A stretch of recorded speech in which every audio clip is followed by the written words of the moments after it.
இயேசுவே உம்மை வணங்குகிறோம், எம் வாழ்வை உமக்கு அளிக்கின்றோம், உம்மை அன்பு செய்கின்றோம்.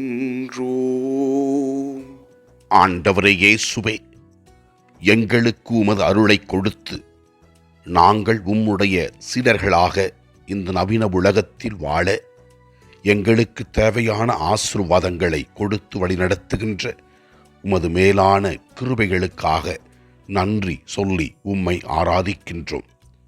உமது இறை வார்த்தையின் வழியாக எங்களை வழிநடத்துகின்றீர், அற்புதங்களை செய்கின்றீர். இதோ நீர் செய்கிற நல்ல செயல்களுக்காக நன்றி செலுத்துகிறோம். முதல் வாசகத்திலே நாம் பார்க்கிறோம், இஸ்ரவேல் மக்கள் பல வகையான பாவங்கள் செய்து இறைவனுக்கு எதிராக சென்றாலும் அவர்களுடைய நேரம் நெருங்கிவிட்டதாகவும் அவர்கள் அன்பை, அமைதியை நாடுகின்ற மக்களாக வாழ்வார்கள் என்று முதல் வாசகம் நமக்கு தெளிவுபடுத்துகின்றது.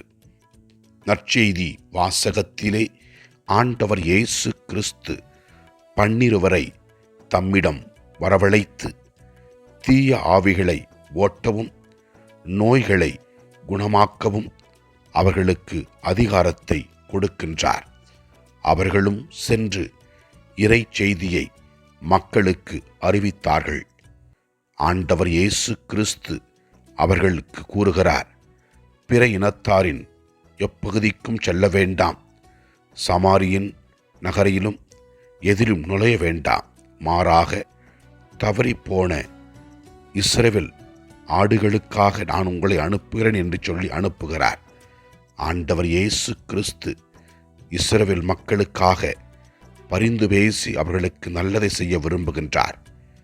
ஆண்டவரால் தேர்ந்தெடுத்து கொள்ளப்பட்டிருக்கிற நாமும் பல வேளைகளிலே இறைவனுக்கு எதிராக செய்கிற செயல்களை உணர்ந்து நல்ல ஆடுகளாக, இறை வார்த்தைகளை கேட்கின்ற மக்களாக இயேசுவை ஆயனாக ஏற்று வாழவும், அதனால் நாம் ஆசீர்வாதத்தை பெற்று வாழவும் ஆண்டவரிடத்திலே ஜெபிப்போம்.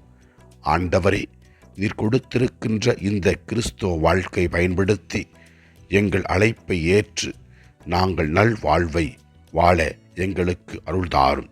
ஆண்டவரை நோக்கி ஜெபிப்போம். எல்லாம் வல்ல இறைவன், தந்தை, மகன், தூய ஆவியார் நம் ஒவ்வொருவரையும் ஆசீர்வதிப்பாராக. இயேசுவுக்கு புகழ். மரியே வாழ்க. ஆமன்.